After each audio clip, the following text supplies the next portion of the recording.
গাড়ি প্রবেশের সুবিধাযুক্ত খুব সুন্দর একটি বসতবাড়ি বিক্রি করা হবে। বসতবাড়িটা আর্জেন্ট বিক্রি করা হবে। চলুন জেনে নেওয়া যাক এই বসতবাড়িটা কোথায় অবস্থিত। লোকেশনটা হচ্ছে আমতলী ভেটেরিনারি কলেজের অপোজিটে, পিচ রাস্তার সাথে এই জায়গাটি অবস্থিত। আগরতলা সাবরুম জাতীয় সড়ক থেকে প্রায় 100 মিটার দূরত্বে এই বসতবাড়িটা অবস্থিত। আমরা এখন বসতবাড়িটার সামনে চলে এসেছি। চলুন এবার বসতবাড়িটা ঘুরে আপনাদেরকে দেখিয়ে দেব। বসতবাড়িটার চারিদিকে বাউন্ডারি দেওয়া আছে আর প্রথমে একটি সুন্দর গেট রয়েছে। বসতবাড়িটাতে গাড়ি প্রবেশ করবে, যেহেতু বসতবাড়িটা পিচ রাস্তার সঙ্গেই অবস্থিত। বসতবাড়িটার আশেপাশে বাড়িঘর রয়েছে। বনিদি এলাকায় এই বসতবাড়িটা অবস্থিত। এখানে মোট 5 গন্ডা জায়গা আছে।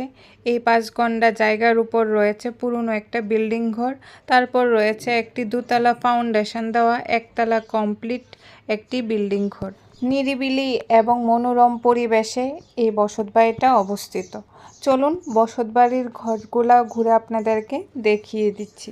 ফাউন্ডেশন দেওয়া বিল্ডিং ঘরটাতে প্রথমেই রয়েছে একটি বারান্দা এবং করিডোর, তাছাড়াও রয়েছে ঠাকুরঘর, 3টা বেডরুম।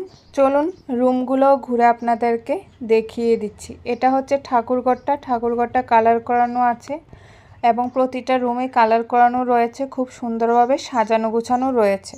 আপনারা যখন এই বসতবাড়িটা কিনবেন আপনাদের মনের মতো করে সাজিয়ে গুছিয়ে নিতে পারেন। বসতবাড়িটাতে জল এবং বিদ্যুতের সুব্যবস্থা রয়েছে। 5 গন্ডার এই সুন্দর বসতবাড়িটা মালিক একসঙ্গেই বিক্রি করতে চাইছেন। 5 গন্ডা জায়গার উপর 2টা বিল্ডিং ঘর সহকারে এই বসতবাড়িটা মালিক আর্জেন্ট বিক্রি করতে চাইছেন। যাদের এই বসতবাড়িটা দেখে পছন্দ হয়েছে আপনারা দেরি করবেন না, স্ক্রিনে দেওয়া মালিকের ফোন নাম্বারে সরাসরি যোগাযোগ করে আপনারা এই বসতবাড়িটা কিনতে পারেন। বসতবাড়িটার দাম সম্পর্কে জানার জন্য স্ক্রিনে দেওয়া নাম্বারে যোগাযোগ করে আপনারা জানতে পারেন। বসতবাড়ির সামনের অংশ এবং ঘরগুলো ঘুরে দেখিয়ে দিয়েছে, এবার ছাদটাও ঘুরে আপনাদেরকে দেখিয়ে দিলাম।